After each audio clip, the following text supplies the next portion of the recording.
What would you do if you woke up locked in a dark room with your hands covered in blood? Play as Luca and endure the brute torture of Madison, a demon that has forced him to continue a gory ritual started decades ago, making him commit abominable acts.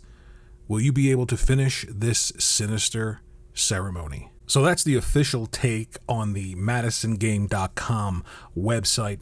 This is a game that's been in production for a while. It's a very, very small team, and I love psychological horror games, first person. I just love the idea of trying to find something that's scary. You know how there are no more scary movies anymore? You go to the movies, they're supposed to be scary. They tell you about this movie, it's so scary. You go to see it, and you're like, nah, I've seen better. Well, it's like that with games. The last game that I can remember really enjoying and thinking that it did something a bit different and was kind of scary was Outlast, and the DLC Whistleblower I thought was very good. And then I saw this. I was waiting for it, picked it up. Let me tell you, I'm an hour into this game. Here are the things that I think make this game stand out above almost all the others that I've played in the past.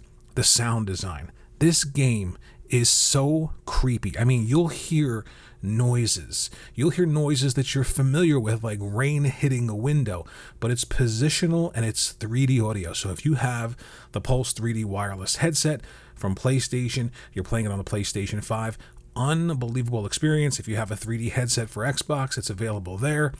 It is incredible. And then there are these whispers and this scratching and the way that it uses sound in the first hour to sort of play with your mind and build tension is better than any game that I've played in the past. The only game I can think of that I remember having that sort of really eerie, creepy feeling was the original Silent Hill and Silent Hill 2 when it came to sort of the sound design and just the overall oppressive feeling that those games created. This game, I am having an absolute blast playing this game. The puzzles all tie together. It's not incredibly difficult, but you'll find an object, and to progress, that object is key to interact with something else. So it does take a bit of a thought and exploration, but it drives you forward.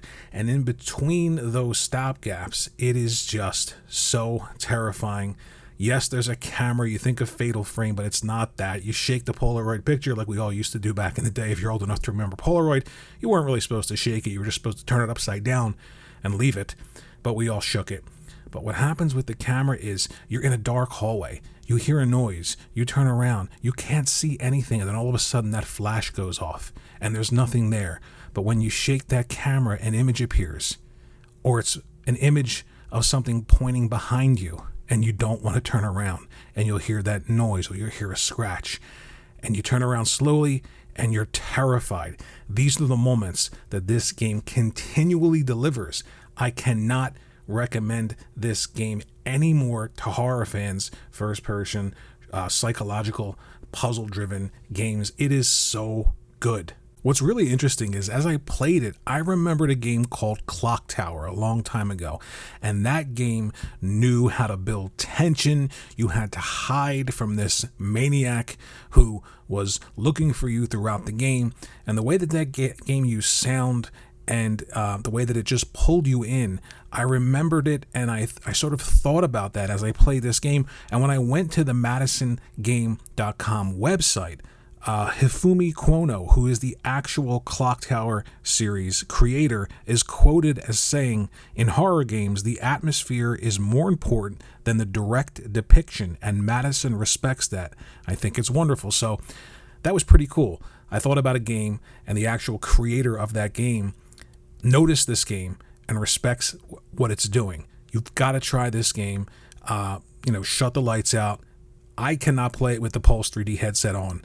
Trust me, if you have a good surround sound system, you're still going to have all this positional sound. You're still going to hear all these crazy things. But with that headset on, I'm freaking out. I'm turning around. I'm going crazy. I'm hearing things. If you want to play it like that, go ahead. But I highly recommend playing this game if you're a fan of this genre. Shut the lights out. Have a great time. I'm streaming it on my Twitch channel. The first part is there. I'll be doing more later. Check it out there. Madison is great. Get it. play it. Let me know what you think in the comment section below about it, and I will see you in the next video.